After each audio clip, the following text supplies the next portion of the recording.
السلام علیکم ورحمۃ اللہ وبرکاتہ۔ دارالاسلام اسٹوڈیو اس بار ایک نئی اور حیرت انگیز ڈرامائی پیشکش کے ساتھ حاضر ہے۔ قیامت کب آئے گی؟ یہ سوال عام طور پر ذہنوں میں ابھرتا ہے، قیامت کب آئے گی؟ لیکن اس کا علم اللہ تعالی نے کسی کو نہیں دیا۔ تاہم اللہ کے رسول صلی اللہ علیہ وسلم نے بہت اہتمام سے اس کی نشانیاں بیان فرمائیں۔ بہت طویل بیانات میں اس کے بارے میں وضاحتیں فرمائیں تاکہ امت قیامت سے پہلے رونما ہونے والے فتنوں سے بچ جائے۔ آج ضرورت اس امر کی ہے کہ یہ نشانیاں سن کر ذہن نشین کر کے ہم غور کریں کہ ان میں سے کون کون سی نشانیاں ہمارے گھر میں داخل ہو چکی ہیں، کون کون سی دروازوں پر دستک دے رہی ہیں اور کون کون سی مستقبل قریب میں ہمارے سامنے آنے والی ہیں، اور بالکل قرب قیامت ہمیں کن بڑے فتنوں کا سامنا کرنا ہوگا یا ہماری آئندہ نسل کو کرنا ہے۔ لیجئے سماعت فرمائیے، قیامت کب آئے گی؟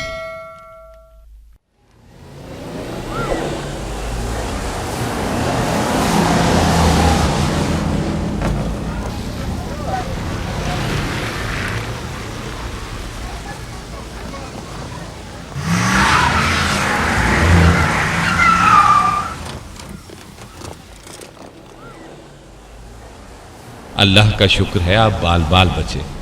بھائی صاحب آپ کس خیال میں گم تھے؟ ارے یہ تو آپ ہیں میرے دوست قاسم صاحب۔ اوہ عاصم میاں آپ؟ اچھا ہوا آپ سے ملاقات ہو گئی۔ میں واقعی بہت پریشان ہوں، جمعہ پڑھ کر آ رہا ہوں۔ پریشانی کیسی؟ لیٹ ہو گیا تھا، اپنی مسجد میں جمعہ نہ مل سکا، ایک اور مسجد میں پڑھنے کا اتفاق ہوا۔ کیا یہ مناسب نہ ہوگا ہم گھر چل کر بات کریں؟ ضرور، کیوں نہیں، چلیے۔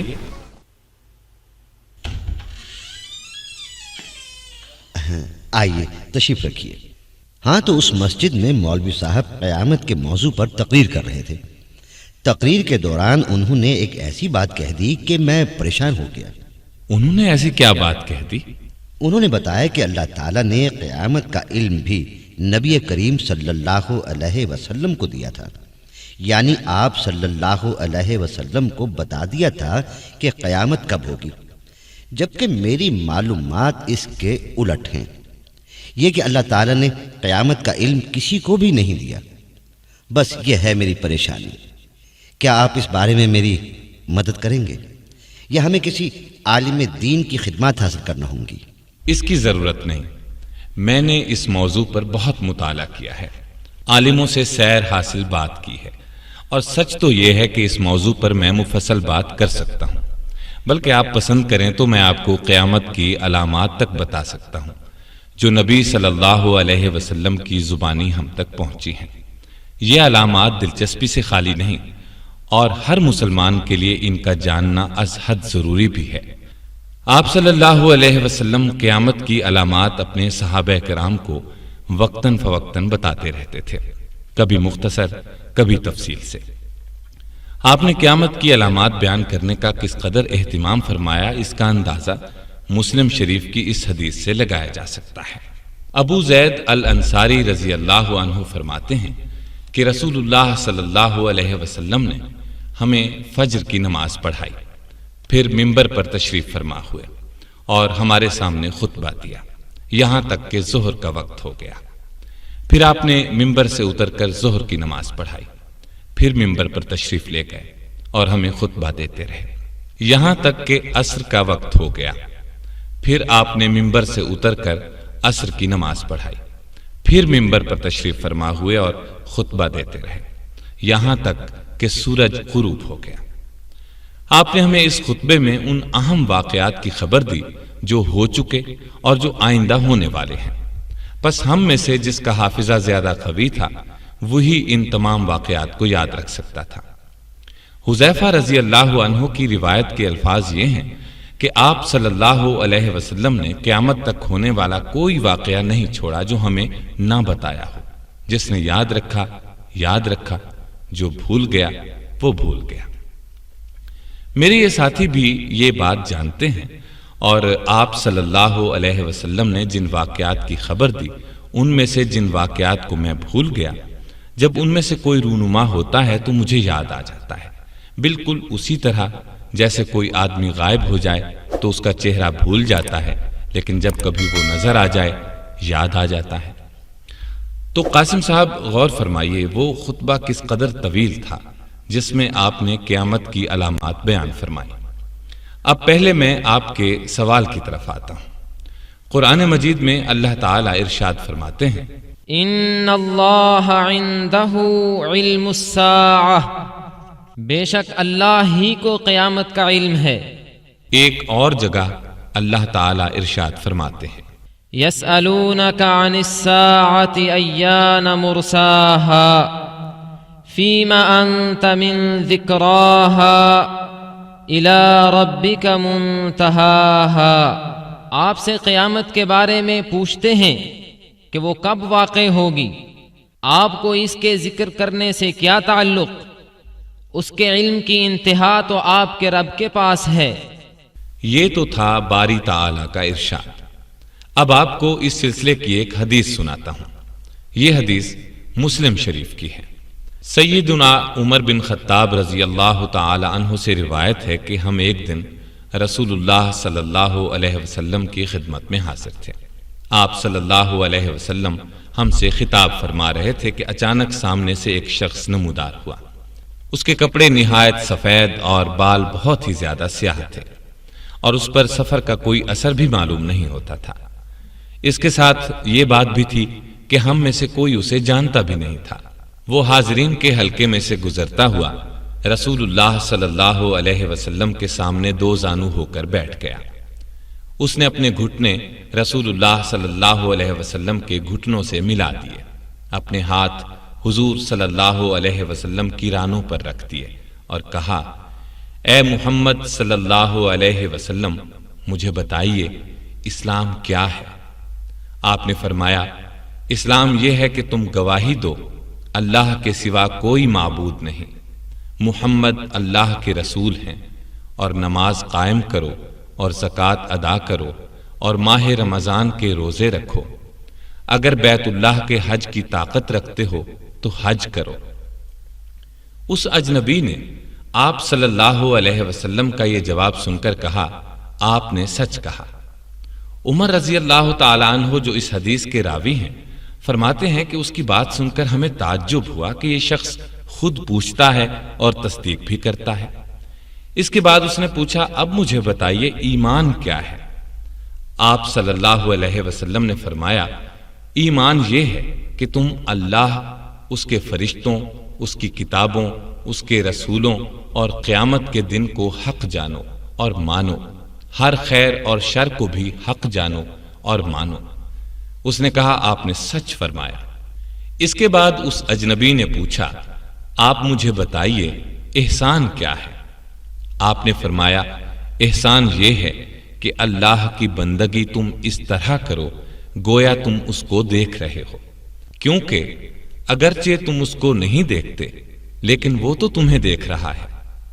پھر اس نے پوچھا، مجھے قیامت کے بارے میں بتائیے کہ کب واقع ہوگی؟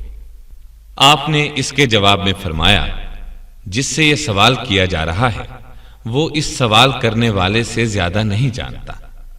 پھر اس نے کہا، مجھے اس کی کچھ نشانیاں ہی بتائیے۔ آپ صلی اللہ علیہ وسلم نے فرمایا، اس کی ایک نشانی تو یہ ہے کہ لونڈی اپنی مالکہ اور آقا کو جنے گی۔ ایک نشانی یہ ہے کہ تم دیکھو گے جن کے پاؤں میں جوتا اور تن پر کپڑے نہیں ہیں اور جو تنگ دست اور بکریاں چرانے والے ہیں، وہ بڑی بڑی عمارتیں بنانے لگیں گے اور اس میں ایک دوسرے پر بازی لے جانے کی کوشش کریں گے۔ عمر رضی اللہ تعالی عنہ فرماتے ہیں کہ یہ باتیں کر کے وہ اجنبی چلا گیا۔ پھر کچھ عرصہ گزرنے پر آپ صلی اللہ علیہ وسلم نے مجھ سے فرمایا، اے عمر، کیا تم جانتے ہو وہ سوال کرنے والا کون تھا؟ میں نے عرض کیا، اللہ اور اس کا رسول ہی زیادہ جاننے والے ہیں۔ آپ صلی اللہ علیہ وسلم نے فرمایا، وہ جبریل تھے، تمہاری اس مجلس میں اسی لیے آئے تھے کہ تم لوگوں کو تمہارا دین سکھا دیں۔ یہ حدیث بخاری میں بھی ہے۔ اس میں آپ صلی اللہ علیہ وسلم نے واضح طور پر ارشاد فرما دیا کہ قیامت کا علم مجھے بھی نہیں۔ کیا آپ مطمئن ہو گئے یا اس سلسلے میں مزید وضاحت کروں؟ نہیں، بات آئینے کی مانند واضح ہو گئی۔ آپ کی معلومات میں اضافے کے لیے عرض کرتا چلوں، آپ صلی اللہ علیہ وسلم نے قیامت کے آثار اور نشانیاں اس قدر وضاحت سے اور کھول کھول کر بیان فرمائی ہیں کہ حیرت ہوتی ہے۔ ویسے آج کے دور میں فتنوں سے بچنے کے لیے ان نشانیوں کا جاننا ہر مسلمان کے لیے انتہائی ضروری ہے۔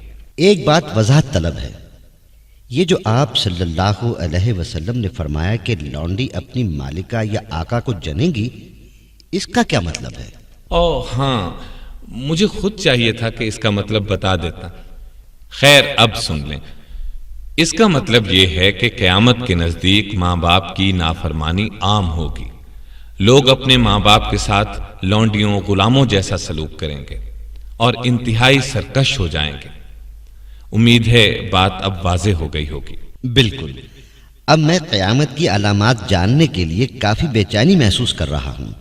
قیامت دراصل سورہ اسرافیل کی اس خوفناک چیخ کا نام ہے جس سے پوری کائنات پر زلزلہ طاری ہو جائے گا۔ اس زلزلے کے ابتدائی جھٹکوں سے ہی مائیں اپنے دودھ پیتے بچوں کو بھول جائیں گی، حاملہ عورتوں کے حمل ساقط ہو جائیں گے۔ اس چیخ اور زلزلے کی شدت میں مسلسل تیزی آتی جائے گی، تمام انسان اور جانور اس سے مرنا شروع ہو جائیں گے، یہاں تک کہ زمین اور آسمان میں کوئی جاندار زندہ نہیں بچے گا۔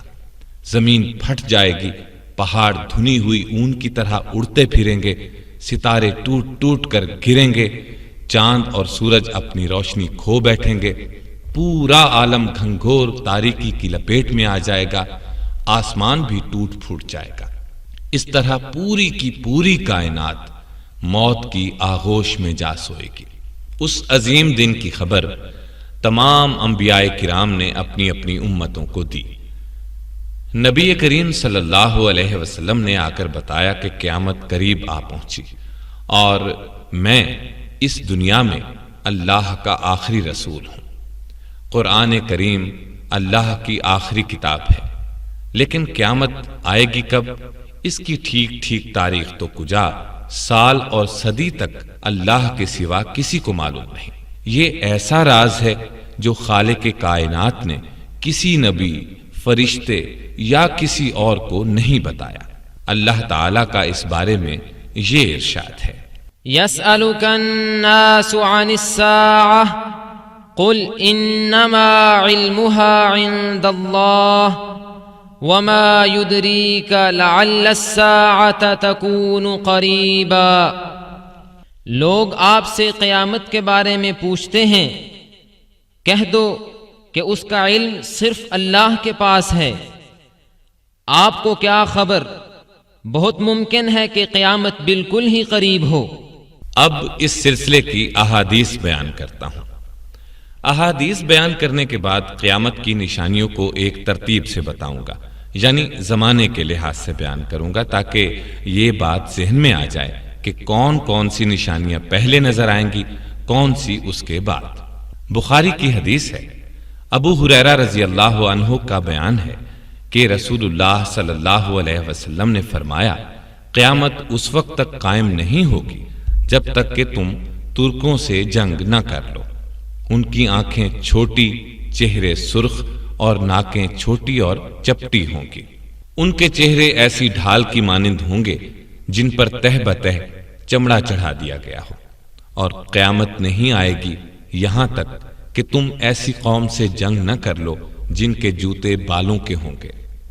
ایک روایت کے الفاظ یوں ہیں، علامات قیامت میں سے یہ بات بھی ہے کہ تم ایسی قوم سے جنگ کرو گے جن کے چہرے چوڑے ہوں گے۔ مسلم کی حدیث میں ان لوگوں کی یہ نشانی بھی بیان کی گئی ہے کہ وہ بالوں کا لباس پہنتے ہوں گے۔ ان احادیث میں جس قوم سے مسلمانوں کو جنگ کی خبر دی گئی ہے وہ تاتاری ہیں۔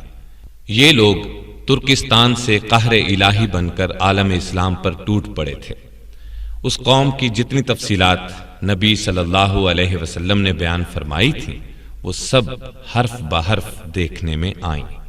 یہ فتنہ 656 ہجری میں عروج پر پہنچا، جبکہ تاتاریوں کے ہاتھوں بغداد تباہ ہوا۔ انہوں نے بنو عباس کے آخری خلیفہ مستعصم کو قتل کر ڈالا اور عالم اسلام کے بیشتر ممالک تہس نہس کر دیے۔ مسلم شریف کی شرح لکھنے والے امام نووی رحمہ اللہ نے وہ دور اپنی آنکھوں سے دیکھا ہے، کیونکہ ان کی ولادت 621 ہجری میں اور وفات 676 ہجری میں ہوئی۔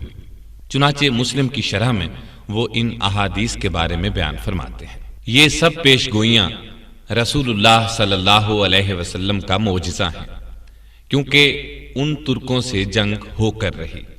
وہ سب صفات ان میں موجود ہیں جو رسول اللہ صلی اللہ علیہ وسلم نے بیان فرمائی۔ ان کی آنکھیں چھوٹی، چہرے سرخ، ناکیں چھوٹی اور چپٹی، چہرے چوڑے ہیں اور ایسی ڈھال کی طرح ہیں جن پر تہ بتہ چمڑا منڈ دیا گیا ہو۔ بالوں کے جوتے پہنتے ہیں۔ غرض یہ ان تمام صفات اور نشانیوں کے ساتھ ہمارے زمانے میں موجود ہیں۔ مسلمانوں نے ان سے بارہا جنگ کی ہے اور اب بھی کر رہے ہیں۔ ہم اللہ سے دعا کرتے ہیں کہ مسلمانوں کے حق میں بہتر انجام کرے، مسلمانوں پر اپنا لطف ہمیشہ برقرار رکھے اور اپنے رسول پر رحمت نازل فرمائے، جو اپنی خواہش نفس سے نہیں بولتے تھے بلکہ جو کچھ وہی ان کی طرف بھیجی جاتی تھی وہی بیان فرماتے تھے۔ بہت خوب، یہ باتیں سن کر ایک عجیب سا مزہ آ رہا ہے۔ میں زندگی میں یہ باتیں پہلی بار سن رہا ہوں۔ مطلب یہ کہ یہ علامت تو پوری ہو چکی ہے۔ ہاں بالکل۔ اب سنیے، قیامت کی ایسی ہی علامات میں سے ایک علامت حجاز کی آگ۔ کیا فرمایا؟ حجاز کی آگ؟ میں سمجھا نہیں۔ میں وضاحت کرتا ہوں۔ یہ حدیث بھی بخاری اور مسلم کی ہے۔ ابو ہریرہ رضی اللہ تعالی عنہ فرماتے ہیں کہ نبی کریم صلی اللہ علیہ وسلم نے فرمایا، قیامت اس وقت تک نہیں آئے گی جب تک کہ سرزمین حجاز سے ایک آگ نہیں نکلے گی۔ وہ آگ بسرا میں اونٹوں کی گردنیں روشن کر دے گی۔ یہ بات بھی سمجھ میں نہیں آئی۔ وضاحت کرتا ہوں۔ یہ عظیم آگ تاتار کے فتنے سے قریباً 1 سال پہلے مدینہ طیبہ کے نواح میں انہی صفات کے ساتھ ظاہر ہو چکی ہے جو ان احادیث میں بیان کی گئی ہیں۔ یہ آگ جمعہ 6 جمادی الثانی 654 ہجری کو نکلی اور آگ کے بڑے سمندر کی طرح میلوں میں پھیل گئی۔ جو پہاڑ اس کی زد میں آئے ان کو اس نے راکھ بنا ڈالا۔ 52 دن تک یعنی 27 رجب تک مسلسل بھڑکتی رہی اور پوری طرح سرد ہونے میں 3 ماہ لگ گئے۔ اس آگ کی روشنی مکہ مکرمہ، یمبو، تیما، حتیٰ کہ حدیث کے الفاظ کے مطابق بسرا جیسے دور دراز مقام پر بھی دیکھی گئی۔ اس آگ کی خبر پورے عالم اسلام میں پھیل گئی تھی۔ چنانچہ اس زمانے کے محدثین اور مورخین نے اپنی تصانیف میں بہت تفصیل سے اس کا ذکر کیا ہے۔ مسلم شریف کی شرح لکھنے والے امام نووی اس حدیث کی شرح میں فرماتے ہیں، حدیث میں جس آگ کی خبر دی گئی ہے یہ قیامت کی علامات میں سے ایک مستقل علامت ہے، اور ہمارے زمانے میں مدینہ طیبہ میں ایک آگ 654 ہجری میں نکلی ہے جو بہت عظیم آگ تھی۔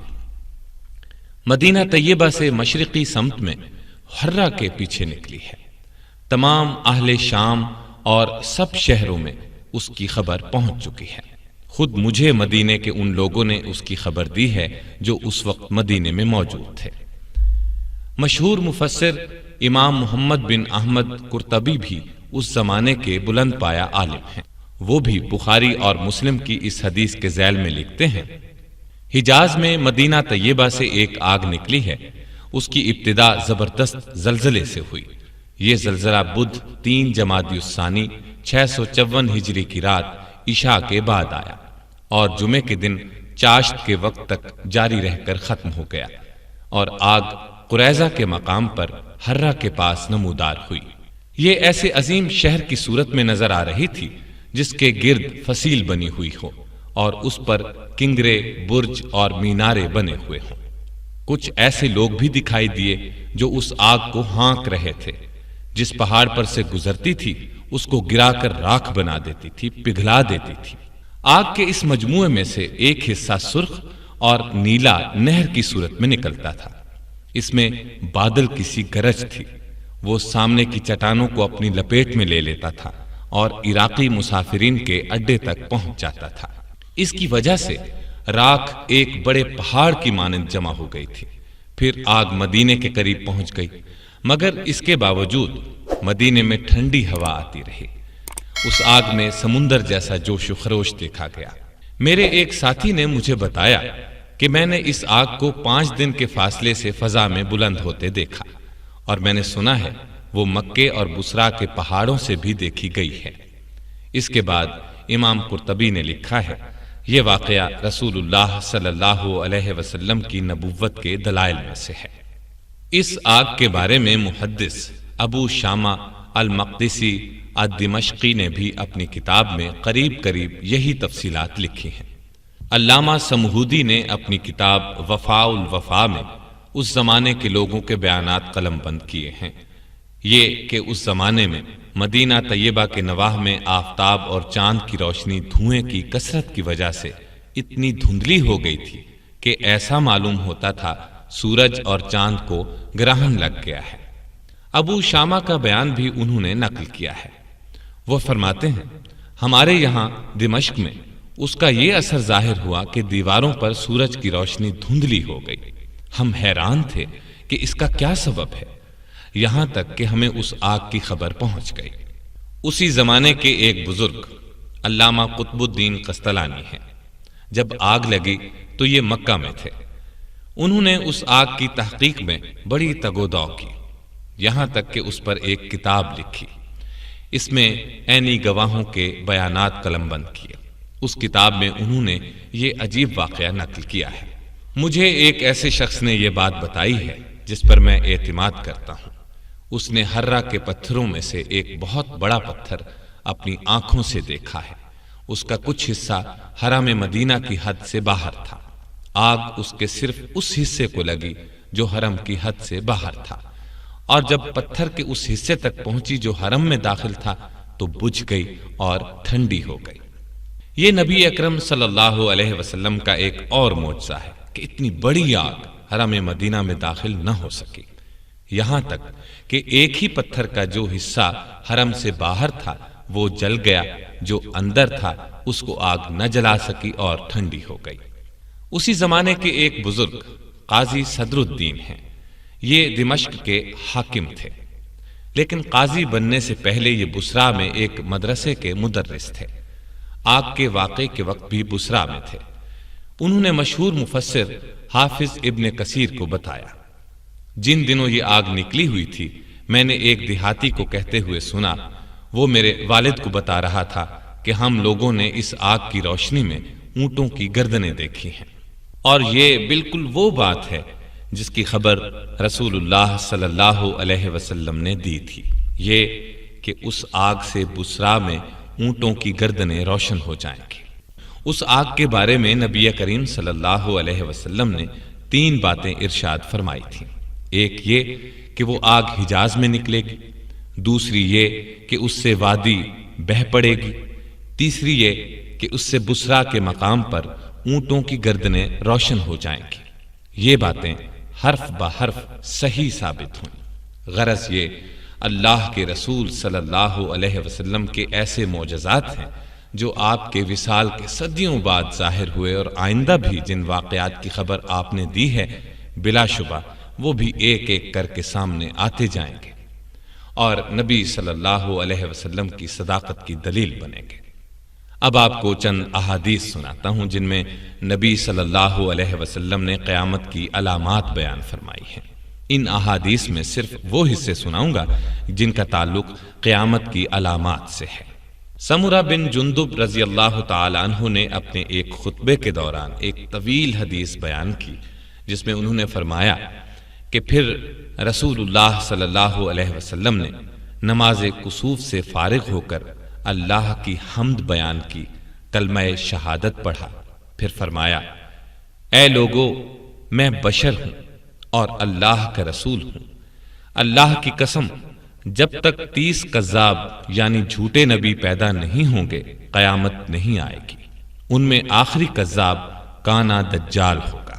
جابر بن عبداللہ الانصاری رضی اللہ عنہ کا بیان ہے کہ میں نے رسول اللہ صلی اللہ علیہ وسلم کو یہ فرماتے ہوئے سنا ہے کہ میری امت میں ایک جماعت قیامت تک حق کی سربلندی کے لیے لڑتی رہے گی، یہاں تک کہ عیسیٰ ابن مریم نازل ہوں گے۔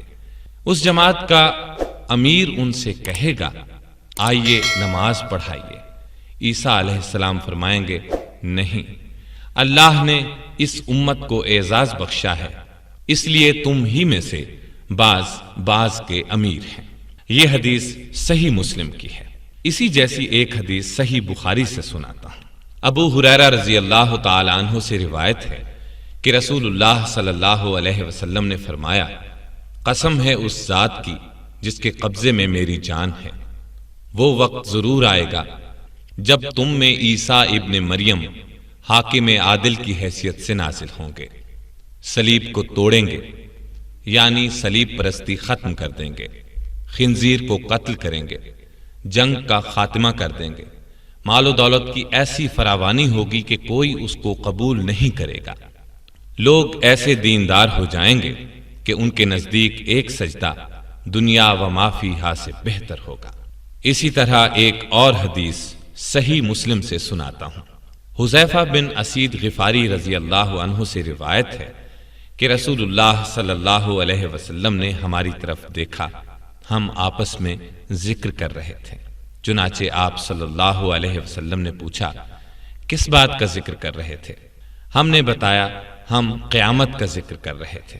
یہ سن کر آپ صلی اللہ علیہ وسلم نے فرمایا، قیامت اس وقت تک ہرگز نہیں آئے گی جب تک تم 10 علامات نہ دیکھ لو گے: دھواں، دابت الارض، دجال، سورج کا مغرب سے طلوع ہونا، عیسیٰ ابن مریم کا نازل ہونا، یاجوج ماجوج کا آنا، زمین میں دھنسنے کے 3 واقعات ہوں گے، ایک مشرق میں، ایک مغرب میں، ایک جزیرہ عرب میں۔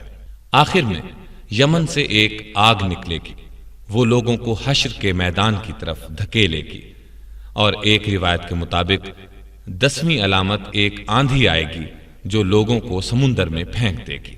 صحیح مسلم کی ایک اور روایت میں ہے، ابو ہریرہ رضی اللہ تعالی عنہ سے روایت ہے کہ رسول اللہ صلی اللہ علیہ وسلم نے ارشاد فرمایا، 6 چیزوں سے پہلے نیک کاموں میں جلدی کرو: دھواں، دجال، دابت الارض، سورج کا مغرب سے طلوع ہونا، اور ایک عام اور خاص لوگوں کا فتنہ۔ تفسیر ابن کثیر میں اس دھوئیں کی وضاحت لکھی ہے کہ یہ دھواں قیامت کے بالکل نزدیک نظر آئے گا، یہ دھواں کفار پر چھا جائے گا اور ان کے لیے یہ دردناک عذاب ہوگا۔ اس دھوئیں سے مومنوں کو تو صرف زکام سا محسوس ہوگا، لیکن کفار اور منافقین کے یہ کانوں میں گھس جائے گا، جس سے ان کے سر ایسے گرم اور سخت ہو جائیں گے جیسے آگ پر بھون دیے گئے ہوں۔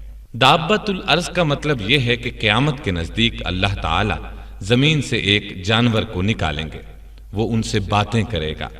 یہ وہ وقت ہوگا جب عیسیٰ علیہ السلام کی وفات ہو چکی ہوگی اور اللہ کی نافرمانی اور کفر دنیا میں پھیل چکا ہوگا، اسلام کے اکثر حصے پر عمل چھوڑ دیا گیا ہوگا، تو اس وقت اللہ تعالیٰ اس جانور کو نکالے گا جو مومن اور کافر میں فرق کرے گا تاکہ لوگ کفر سے باز آ جائیں۔ پھر یہ جانور غائب ہو جائے گا، لوگوں کو سنبھلنے کی مہلت دی جائے گی، مگر وہ پھر بھی سرکشی پر اڑے رہیں گے۔ تب آفتاب کے مغرب سے طلوع ہونے کا عظیم واقعہ پیش آئے گا، اس کے بعد کسی کافر کی توبہ قبول نہیں ہوگی۔ اب ایک طویل ترین حدیث سناتا ہوں جس میں بہت زیادہ وضاحت اور تفصیل ہے، سنیے۔ نواس بن سمعان رضی اللہ تعالی عنہ کا بیان ہے کہ ایک صبح رسول اللہ صلی اللہ علیہ وسلم نے دجال کا ذکر فرمایا اور اس کے فتنے کے بارے میں وضاحت فرمائی۔ اس بیان کو سن کر خوف کی وجہ سے ہمیں یوں لگا جیسے دجال قریبی نخلستان میں موجود ہو۔ ہم اس وقت تو رسول اللہ صلی اللہ علیہ وسلم کے پاس سے چلے گئے، لیکن شام کو جب نبی صلی اللہ علیہ وسلم کی خدمت میں حاضر ہوئے تو آپ صلی اللہ علیہ وسلم نے خوف کی حالت کو بھانپ لیا اور پوچھا، تمہیں کیا ہوا؟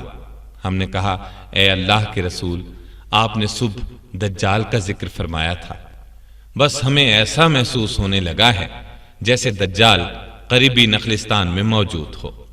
یہ سن کر رسول اللہ صلی اللہ علیہ وسلم نے ارشاد فرمایا، اپنی امت کے بارے میں مجھے دجال سے زیادہ دوسری چیز کا ڈر ہے، کیونکہ دجال اگر میری زندگی میں نکلا تو تمہاری طرف سے اس کا مقابلہ کرنے والا میں موجود ہوں، لہذا تمہیں فکر کی ضرورت نہیں، اور اگر وہ میری وفات کے بعد نکلا تو ہر مسلمان اپنا دفاع خود کرے گا، میرے بعد اللہ تعالیٰ تو ہر مسلمان کا حامی و ناصر ہے ہی۔ 1 منٹ آسن میاں، اس دوسری چیز کے بارے میں کوئی وضاحت نہیں آئی۔ آپ صلی اللہ علیہ وسلم ہمارے بارے میں دجال سے زیادہ کس چیز سے خوفزدہ تھے؟ اس حدیث میں اس دوسری چیز کی وضاحت نہیں ہے، لیکن دوسری احادیث کے مطالعے سے پتہ چلتا ہے کہ وہ دوسری چیز گمراہ کرنے والے رہنما اور سربراہ ہے۔ اب آگے حدیث سنیں۔ دجال کی علامات اور حالات پھر سن لو۔ وہ جوان ہوگا، بال سخت گھنگریالے ہوں گے، اس کی ایک آنکھ بے نور ہوگی، میرے خیال میں وہ عبد العزیٰ بن قطن کی شکل صورت جیسا ہوگا۔ تم میں 1 منٹ، یہ بات سمجھ میں نہیں آئی۔ یہ ایک شخص کا نام ہے جو اسلام سے پہلے مر گیا تھا، یہاں اس کا حلیہ مراد ہے۔ صحابہ کرام نے اسے دیکھا تھا، اس لیے نبی صلی اللہ علیہ وسلم نے مثال کے طور پر یہ بات بیان فرمائی۔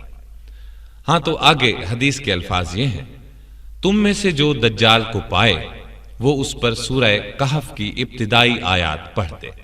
معاف کیجیے گا، پھر ٹوکنا پڑ رہا ہے۔ اس کا مطلب ہے جو سورہ کہف کی ابتدائی آیات اس پر پڑھ دے گا وہ اس کے فتنے سے محفوظ ہو جائے گا۔ آگے سنیے، وہ شام اور عراق کے درمیان ایک راستے پر نمودار ہوگا اور دائیں بائیں ہر طرف فساد پھیلائے گا۔ اے اللہ کے بندو، تم اس وقت ثابت قدم رہنا۔ ہم نے پوچھا، اے اللہ کے رسول، وہ دنیا میں کتنا عرصہ رہے گا؟